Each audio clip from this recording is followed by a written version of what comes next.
হাসানের মা। হ্যাঁ, এই পুল্লা কোথায় পেলাতে আবার ভাঙা কে পুল্লা?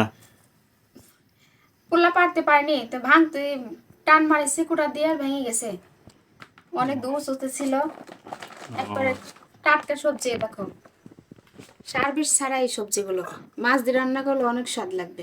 কোথায় হাসানের নানি বাড়ি থেকে নিয়ে আসছে তো হ্যাঁ, নাকি? গাছ থেকে পারিছি, নিজেই পারিছি। ওকে, আমি ঘুমও পাড়েছি সারাদিন, রাস্তার থেকে আসি। আরে দেখো বেগুন নিয়ে কখন আসছি, কি করেছ তুমি জানো। বেগুন নিয়ে আসছি, বেগুন, আবার সেই শৈলা বেগুন, অনেক অনেক সুন্দর বেগুন। আসলে এমন একটা পরিস্থিতি যেখানে রাজশাহী হঠাৎ করে এবার আমার জ্বর আসছিল, যাওয়া লাগছে।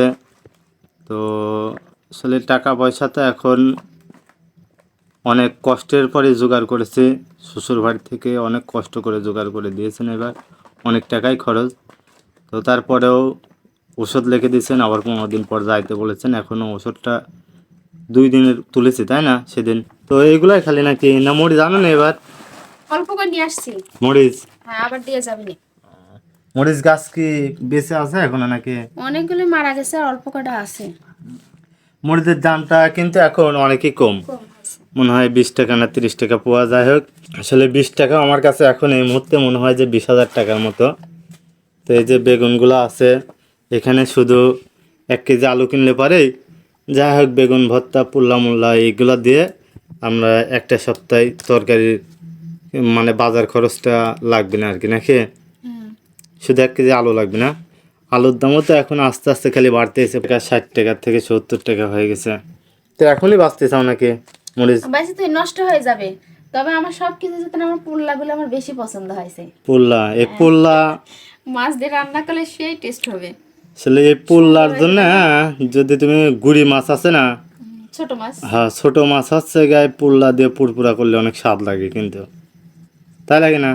অনেক সুন্দর। আপনাদের কাছে পুল্লার তরকারি ভালো লাগে? লাগলে অবশ্যই জানাবেন। আসলে আমরা কিন্তু এবার গিয়েছিলাম রাজশাহী, হাসানকে থুয়ে গেছিলাম। মানে আমরা 2 বছর ধরে রাজশাহী যাচ্ছি আসতেছি, যদি একদিনের জন্য যাই হাসানকে নিয়ে যেতাম, কিন্তু এবার যাই হোক হাসানকে থুয়ে গেছিলাম। আর এই যে দেখেন হাসান ঘুম পাড়তেছে।